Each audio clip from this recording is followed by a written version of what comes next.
Bienvenidos nuevamente a Queerview. Les saludan Dante y Perita. Y el día de hoy vamos a hablar de Bury Your Gays. Conforme hemos avanzado con los videos, hemos visto muchísimos ejemplos de mala, poca o nula representación de la comunidad queer en los medios. Y esto nos lleva a nuestro tema de esta semana, en que hablaremos de cómo a veces sí le dan roles protagónicos a los personajes queer en el cine y cómo estos personajes y sus historias dan una lección al espectador de lo triste y cuánto sufrimiento conlleva ser queer. Minerva, ¿tienes unas palabras para decirnos qué es ser queer? ¿Qué es Bury Your Gays, perdón? Bury Your Gays es un trope literario que apareció en el medio desde el principio del siglo XIX y usa principalmente el tropo que pone a una pareja homosexual en la que una parte muere y la otra parte termina descubriendo que nunca fue queer en realidad y terminando en los brazos de una pareja heterosexual. Se origina principalmente para que los autores pudieran escribir personajes queer sin meterse en problemas sociales que conlleva escribirlos. Sin embargo, esto sigue persistentemente siendo recurrente en un tiempo en que ya no es necesario darle a sus personajes el énfasis a lo trágicas que son sus historias y los tristes que son sus finales. Muy bien. ¿Qué te parece? Pues va muy ligado a lo que ya habíamos comentado anteriormente. Inclusive lo de Bury Your Gays puede entrar en cualquiera de las tres categorías anteriores prácticamente. Pero sí creo que está bien como nombrarlo de cierta forma de que específicamente ese fenómeno. De hecho, aproximadamente si hablamos por ejemplo de los personajes lésbicos, más de la mitad en los últimos 30 años han muerto, o sea, el personaje se termina muriendo y muchas veces sucede cuando estaban como por alcanzar la felicidad o ya tienen alguna pareja, como por ejemplo en el caso de Ángel en la obra de Rent, que también se hizo película. Ajá. Y es como que, now is dead. Regresando a eso de que va muy de la mano con los temas que ya hemos hablado anteriormente del queer coding. Hablamos en ese video sobre el código Hays. El código Hays reforzó muchísimo este estereotipo en que el personaje queer, ya sea tanto queer o queer coded, al final muere de una manera trágica y siendo un villano queer coded en este caso, le da al espectador un sentimiento como que hubo justicia, como que hubo que fue bueno que se muriera este personaje queer coded. O sea, al final, después de todo, sí se termina muriendo y se ve como algo bueno. Sí, o sea, es algo que sucede. También hubo en la Warner Brothers, hubo un caso con The 100, que muere uno de los personajes lésbicos como que literal cuando acaba de tener pareja y la mataron. Hubo muchísimo movimiento en redes sociales y se hizo un movimiento también de merecemos una mejor representación. En el 2016, en el festival ATX de televisión, se hizo una mesa de debate con escritores del programa y de otros shows también, en el que decían, pues muchos sí concordaron en el hecho de, oigan, sí es cierto, vamos a tratar de escribir personajes que no tengan que morir, personajes LGBT. Pero, por ejemplo, Alex Grillo, él sí dijo de que, ¿saben qué? A mí no me van a estar diciendo qué escribir ni cómo escribir. Y era lo que comentábamos la otra vez de, no te estoy diciendo que no, o sea, es simplemente como que sacar a la luz que hay un patrón con estos personajes. Y solamente estoy diciendo como que trata de hacer tanto personajes diferentes con narrativas diferentes dentro de la diversidad. O sea, es un patrón muy recurrente. Inclusive en Juego de Tronos, aunque muere un chingo de gente y me van a decir de que, güey, ahí mueren todos. Pero, por ejemplo, muy en las primeras temporadas, la pareja gay de uno de los que quería reclamar el trono, ¿sí? Y también uno de los Tyrell mueren dentro de los personajes. Entonces es como que sí es chistoso que los escritores no quieran admitir algunos escritores no quieran admitir el hecho de que sí hay un patrón y hay una recurrencia con estos personajes. Incluso cuando hablamos de historias donde un personaje queer es el protagonista, se repite mucho, por ejemplo, la historia triste y trágica y ese personaje después de todo el abuso que conlleva, porque muchas de esas historias también es algo que notamos, es que las historias no se, incluso cuando tratan del personaje protagónico queer, no se tratan de su historia, se trata de cómo reacciona la gente hetero cis alrededor de este personaje ante su existencia. O sea, se trata de cómo reaccionan los demás, no del personaje. Entonces, las historias llevan como tema central siempre la homofobia, la transfobia, como lo difícil que son sus vidas por ello. Y muchas de esas caen siempre en que a lo mejor el personaje termina suicidándose. Incluso lo ponen a veces como que es un sacrificio que hace por su pareja o por otro tipo de situaciones. O por como que mover tantito la serie, por así decirlo, como para darle un pico, un punto. Es como que, ¿de quién me puedo deshacer que realmente no repercuta gravemente en la historia, ¿no? Entre comillas, obviamente. Y cuando hacen ese tipo de cosas, normaliza y romantiza la idea del suicidio en personajes queer, que eso también impacta muy negativamente. Sí, entonces es como que es algo que ya habíamos mencionado en videos anteriores. Y la verdad es de que sí se necesita una mejor representación. Creo que de los peores casos cuando llegan a morir es precisamente este patrón en el que están en una pareja o acaban de consumar algún acto sexual y es como que ¡pum! You're dead. También esto sucede, por ejemplo, o romantizar estas historias de amor trágicas como lo fue en el caso de Brokeback Mountain. También de que terminó muriendo la persona y precisamente pues prácticamente, spoiler alert, pero es del 2005, amigos. Pues sí, lo descubren y prácticamente lo matan a golpes por ser gay, obviamente, ¿no? Algo que encontré yo haciendo esta investigación, hubo un estudio en el 2010 que reveló que entre más un espectador se identificaba con un protagonista dentro de una serie, más empezaba a adoptar los sentimientos que mostraba esta persona en la serie. Entonces, cuando se trataba de un personaje queer, como hemos mencionado, la representación es súper importante en los medios.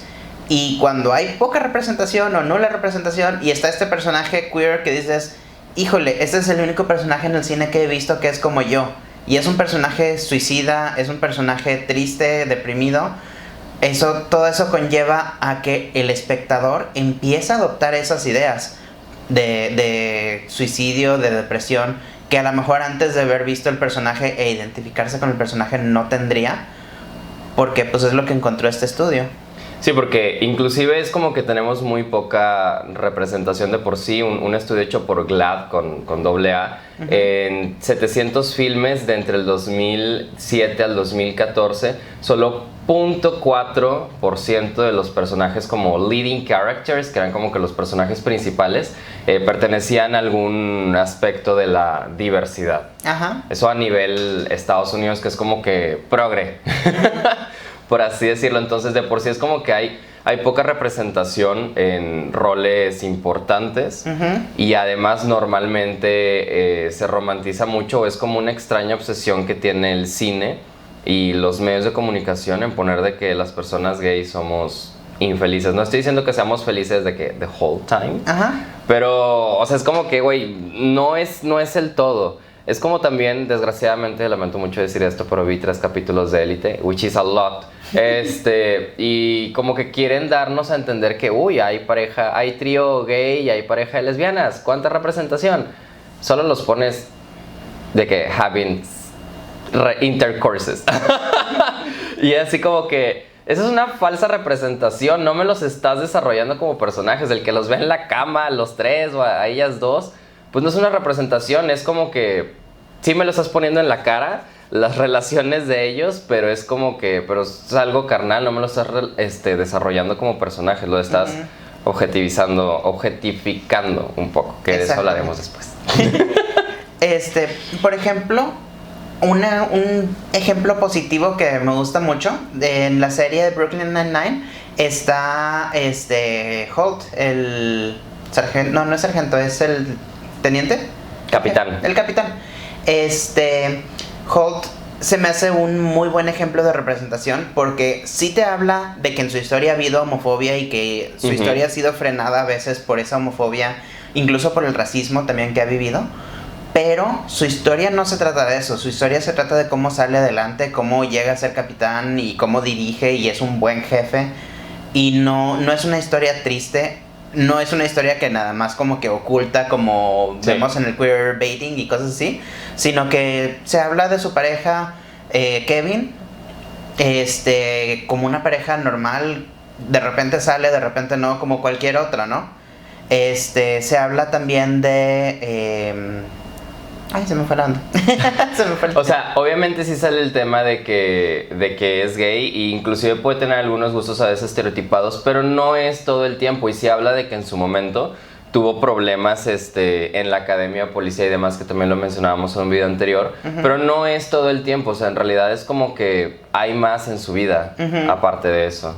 Sí, o sea, ese tipo de representación positiva quita mucho el mensaje, bueno, quita un poco porque no predomina tanto ese tipo de representación, pero sí quita el mensaje de que vivir siendo una persona queer es vivir en miseria y odio y suicidio y todo lo negativo, ¿no? Que no estamos diciendo que no pase, pero creo que ya estuvo bueno. O sea, ¿sabes? Es como que, sí, amigos, sí sucede, pero I think that's enough. También en parte del estudio de GLAAD, que son estos premios y es una fundación, una asociación que realiza muchas investigaciones, también comentaban que en toda la historia de los medios cine y películas en inglés, cine y películas, wow, y series de televisión, solo 16 mujeres lesbianas han tenido un final feliz. 16 personajes en toda la freaking historia del cine y la televisión en inglés. Y son los progres. Yo encontré una página, hay una página de internet que se llama doesthedogdie.com, preguntando si el perro muere en la película.com, donde tienen subsecciones. Originalmente era para ver si morían animales en la película, pero también tienen otro tipo de subsecciones, donde también llevan un cuento de si se muere un personaje LGBT dentro de la película. Y ponen así una lista de personajes y de series y películas en donde te dicen si cuántos tienen un personaje LGBT, cuántos tienen final feliz, cuántos se mueren, cuántos... Y ves la cantidad de veces que se repite el mismo tropo de que el personaje queer se muere en todas las historias y dices, es un chorro. Es como sucede con la gente afrodescendiente en las películas de terror. Sí, exactamente. Que yeah, they die. O sea, es como que... Pero bueno, o sea, lo importante es que también gracias a las redes sociales se está haciendo mucho más vocal con esto que pasó con la serie de The 100. Fue que todos se abocaron, se hizo el movimiento de We Deserve a Better Representation. Entonces es como que las televisoras a final de cuentas también le está cayendo el 20. Y si no, lo que está sucediendo es que las audiencias están emigrando a medios alternativos a final de cuentas. Entonces pues así es como sucede. Pues sí, por eso queríamos hablar de este tema el día de hoy. Como para darle ahí un pequeño cierre a la trilogía de lo que veníamos hablando. O sea, esto ya es como que, nada más como que el hilito del hilito, por así decirlo, así como que un close-up. Exactamente. Así es. Pero pues bueno. Bueno, no sé si tengas algo más que agregar tú. Sí, tengo un detalle que agregar, Perita, realmente. Te traigo un coraje, mira, pero aquí bien atorado, la verdad, bastante. Quiero decir que ya suéltenla, perros. Al papá, esto es para ti, para el papá de Britney. Déjala en paz, maldita sea, dejen de sangrarla. ¿Sabes qué es lo que me da mucho coraje? ¿Qué te da mucho coraje? Britney, ¿sabes en cuánto está su fortuna? ¿En cuánto? En $60 millones. ¿Tú te crees que Britney tiene solo $60 millones? No. El papá tiene 130. ¿De dónde lo saca? Y todavía dice que nada más le pagan 16,000 al mes. O sea, pero bueno. Pero ¿sabes qué me da más coraje? ¿Qué? Que tiene un DIU y no la dejan quitárselo. El que te obliguen a utilizar métodos anticonceptivos es violencia. Es violencia de género y es violencia sexual. Casi toda la vida de Britney ha sido violencia. Y nosotros tenemos la culpa también. Nosotros, la maldita sociedad. No quería hablar porque dijo, van a decir que estoy loca. Entonces, muy mal, injusticia para Britney, Free Britney. Todos quienes la juzgamos en el 2007 cuando se volvió loca, es un síntoma de todo lo que le estaba pasando. Porque es más fácil decir de que, ay, ella está loca, en lugar de que aceptemos todo lo que sucedió alrededor y que también fuimos partícipes y cómplices. Y merece ser feliz también. Pero bueno, ya estoy bien. Sometimes you say you're fine, you're not really fine, pero bueno. Muchísimas gracias por vernos el día de hoy. Muy buenas tardes, días, mañanas, noches a todos los que nos están viendo, excepto el papá de Britney. Excepto a ti, ya deja de sangrarla, perro, déjala. Y con esto nos despedimos. Es correcto. El día de hoy fuimos Perita Y Dante. Hasta la próxima.